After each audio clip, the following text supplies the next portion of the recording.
Hello, Assalamu alaikum and welcome back to my YouTube channel. I am Arslan Naveed and you are watching Sports Sciences and Physical Education. Sports Psychology में आज हम जिस topic को discuss करेंगे आज हम sports psychology में जिस टॉपिक को डिस्कस करेंगे वो है साइकोलॉजिकल ऑब्स्टैकल्स बैरियर्स, यानी कि साइकोलॉजिकल रुकावटें जिसके ज़रिए से कि इंसान की परफॉर्मेंस कम हो जाती है और इंसान अपनी पूरी जो अचीवमेंट है या जो अपनी पूरी कारकर्दगी है वो नहीं दिखा पाता। वो कौन कौन सी ऐसे बैरियर्स हैं, ऐसी रुकावटें हैं, आज देख लेते हैं। Psychological obstacles refer to the mental barrier और challenges that athlete may encounter which can impede their performance and overall well-being. These obstacles can vary from athlete to athlete, यानी कि ये एथलीट से एथलीट में वेरी करते हैं, different होते हैं। But some common psychological obstacles include, यानी कि साइकोलॉजिकल ऑब्स्टैकल एक ऐसा मेंटल बैरियर्स होते हैं या चैलेंजेस होती है, ऐसी रुकावटें होती हैं जो कि एथलीट को परेशान कर सकती हैं, जिसके जरिए से कि उनकी परफॉर्मेंस डाउन हो जाती है। यानी कि ये एथलीट टू एथलीट वेरी करते हैं, मगर सम साइकोलॉजिकल ऑब्स्टैकल ऐसे होते हैं जो कि सब में कॉमन होते हैं। देख लेते हैं जी कौन कौन से हैं। Performance anxiety. Performance anxiety is a fear or apprehensions of not meeting performance expectations, which can lead to be heightened stress, nervousness, and a decline in performance. यानी कि कई बार प्लेयर ये सोचता है कि मैं कल मेरी अगर अच्छी परफॉर्मेंस ना हुई तो मेरी टीम हार जाएगी, और उस परफॉर्मेंस को मीट करने के लिए वो इतना ज़्यादा क्रूशियस हो जाता है कि वो परेशान हो जाता है। ठीक है, it can manifest as pre competition jitters, self doubt and difficulty focus. जिससे क्या होता है जी कि वो कंपटीशन से पहले ही उसके बारे में सोच सोच के इतना परेशान हो जाता है। सेल्फ डाउट, वो अपने आप को सेल्फ डाउट में डाल लेता है कि क्या ये मैं काम कर पाऊंगा या नहीं कर पाऊंगा। एंड डिफिकल्टी फोकसिंग, जिसके जरिए से क्या होता है कि उसको फोकस करने में परेशानी होती है और उसकी परफॉर्मेंस वाकई ही खराब हो जाती है और डाउन हो जाती है। लेक ऑफ कॉन्फिडेंस, यानी कि कॉन्फिडेंस में कमी आ जाना। Low confidence can hinder an athletic performance by limiting their belief in their abilities, यानी कि इससे क्या होता है कि कई बार एथलीट अपनी एबिलिटीज में यकीन नहीं रखता कि ये मैं काम नहीं कर पाऊंगा, जिससे क्या होता है कि उसके कॉन्फिडेंस में काफ़ी कमी आ जाती है। It can lead to self doubt, fear of failure, ये मतलब वो खुद एतमादी में उसकी कमी आ जाती है, परेशान हो जाता है। फियर ऑफ फेलियर, उसे हारने का डर होता है। And reluctance to take risk, और वो हिचकिचाता है किस वजह से, रिस्क लेने की वजह से। अल्टीमेटली अफेक्टिंग परफॉर्मेंस आउटकम, यानी कि क्या होता है जी फिर इन सारी चीज़ों से कि उसकी एक अफेक्टिंग परफॉर्मेंस आउटकम्स, यानी कि ये सारी चीज़ें क्या करता है, उसकी परफॉर्मेंस को इफेक्ट कर देती हैं, कमज़ोर कर देती हैं, परेशान कर देती हैं और उसकी परफॉर्मेंस कम हो जाती है।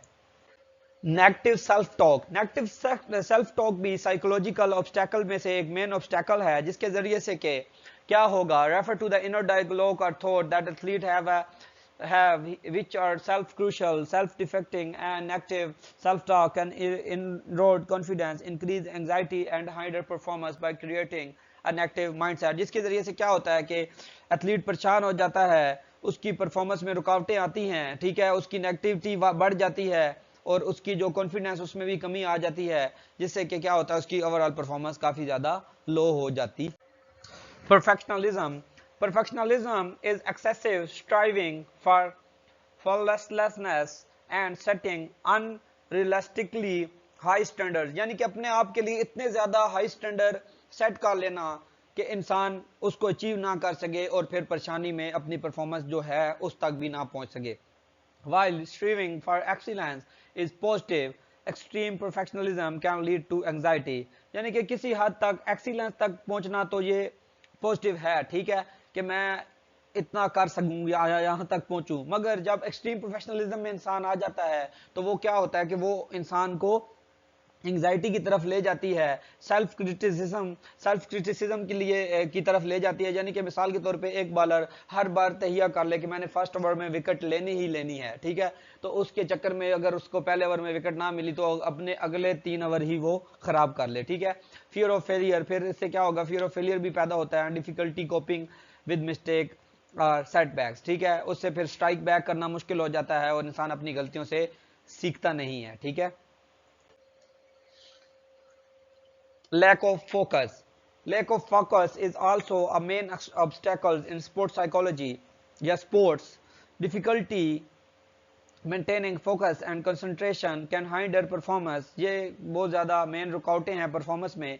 Athlete may struggle with distractions, wandering thoughts, or an inability to stay present, resulting in decreased attention to important cues and reduce performance. ठीक है जी, क्या होता है जी, जब वो अपना फोकस ही कम कर देता है, मतलब वो परेशान हो जाता है, हार की तरफ उसकी ज्यादा तवज्जो हो जाती है या जीत की तरफ ज्यादा तवज्जो हो जाती है, तो वो गेम से निकल जाता है। कई बार ऐसा देखा जाता है कि एक टीम जीते जीते बिल्कुल हार जाती है, बहुत ज्यादा, उसे क्या कहते हैं, ये बहुत ज्यादा रिलैक्स हो गए थे, बॉडी लैंग्वेज उनकी बता रही थी कि हम तो जीत गए हैं, मगर क्या होता है उसमें फिर वो छोटी छोटी चीजों को इग्नोर करते हैं, जिससे कि हार उनका मुकद्दर बन जाती है। फियर ऑफ फेलियर, डर का जो, हारने का जो खौफ है, ये भी जो है बहुत बड़ी रुकावट होती है साइकोलॉजिकल फैक्टर्स में, स्पोर्ट्स में। Fear of the failure is a common psychological obstacle that can hinder performance.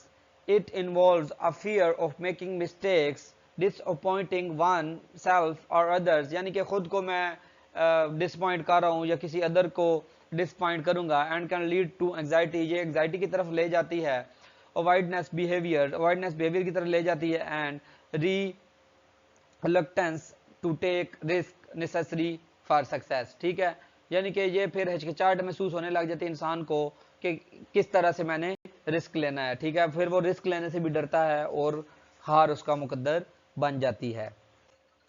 Pressure and एक्सेप्टेशंस, ये भी बहुत ज़्यादा इंपॉर्टेंट फैक्टर है जी। External pressure and high expectation from coach, teammates और one self can create stress and anxiety, यानी कि किसी को अपने कोच पे बहुत ज़्यादा उम्मीद हो, अपने टीममेट पे बहुत ज़्यादा उम्मीद हो, या अपने आप पे भी बहुत ज़्यादा जो उम्मीद होती है, उससे क्या होता है कि इंसान की जो परफॉर्मेंस है वो काफ़ी ज़्यादा मुतासर होती है। The fear of not meeting acceptation, यानी कि जो डर होता है उस चीज़ का कि मैं उसकी उम्मीदों पे पूरा नहीं उतर सकूंगा, can lead to performance anxiety, जो कि परफॉर्मेंस एंग्जाइटी की तरफ इंसान को ले जाती है, and a decline in confidence life. ठीक है जी, जो कि फिर एक कॉन्फिडेंस लाइफ गुजारने में भी इंसान को परेशान कुन साबित होती है, जिसकी वजह से कि इंसान अपनी परफॉर्मेंस को दोबारा इंप्रूव कर ही नहीं पाता। Burnout is a state of physical, emotional and mental exhausting, यानी कि ये इंसान बिल्कुल एक चीज से थक जाता है, पुरबाश हो जाना, यानी कि ज़हनी तौर पे थक जाना, मतलब बस इंसान कहता है ना, बस अब मुझसे नहीं होगा। ठीक है जी, एथलीट्स में experience burnout due to over training pressure. ठीक है जी, कई बार ओवर ट्रेनिंग प्रेशर की वजह से इंसान बर्नआउट हो जाता है फिजिकली, यानी कि उससे अब कहता है कि मेरे से तो अब बेला भी नहीं जाना। ठीक है, and lack of balance between sports and personal life, या कई बार इंसान पर्सनल लाइफ को बैलेंस नहीं करता। It can result in decrease motivation, जिससे कि उसकी मोटिवेशन में कमी आ जाती है।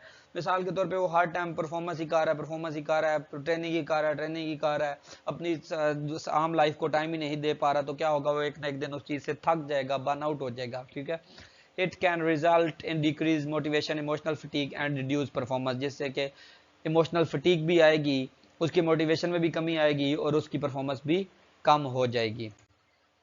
It is important for athletes to recognize these psychological obstacles and work with sports psychologists or mental performance coaches to develop strategies to overcome them। ठीक है जी, ये एथलीट के लिए बहुत ज़्यादा ज़रूरी है कि वो अपने इस तरह की जो रुकावटें हैं साइकोलॉजिकल, उनको पहचाने, उनके ऊपर काम करे और अपने स्पोर्ट्स साइकोलॉजिस्ट से उसके बारे में मदद ले, जिससे कि क्या होगा, अपनी मेंटल परफॉर्मेंस को बेहतर करे और अपने कोच से ऐसी स्ट्रेटजीज हासिल करे जिससे कि वो अपनी इन जो पाबंदियां हैं या रुकावटें हैं, इनके साथ वो डील कर सके और इनसे उबर सके और अपनी परफॉर्मेंस के ऊपर फोकस करके कल को अपनी फुल परफॉर्मेंस दे सके।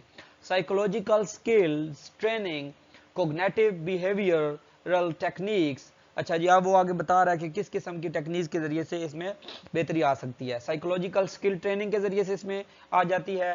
पीएसटी के बारे में भी पढ़ेंगे जी। ठीक है, कोग्निटिव बिहेवियरल टेक्निक्स को डेवलप करे, एंड माइंडफुलनेस प्रैक्टिस, और अपने जो माइंड है उसको कंप्लीट प्रिपेयर करे ईच एंड एवरी सिचुएशन के लिए, can be employed to address and manage these obstacles effectively, जिसके ज़रिए से क्या होगा कि वो अपने इन ऑब्स्टैकल्स के साथ मैनेज करने के लिए तैयार हो जाएगा या खुद को तैयार कर लेगा। थैंक यू जी, आज का हमारा लेक्चर यहीं पे एंड होता है। आई होप कि आप लोगों को समझ आ गई होगी। दुआओं में याद रखें, बड़ों का ख्याल रखें, चैनल को लाइक भी कर दें, सब्सक्राइब भी कर दें, शेयर भी कर दिया करें और कमेंट में बता दें कि समझ आ रही है या नहीं, कोई कमी की ज़रूरत है तो ज़रूर बताया करें, इंशाल्लाह उस पर काम किया जाएगा। जज़ाकल्लाह खैर, अल्लाह हाफिज़।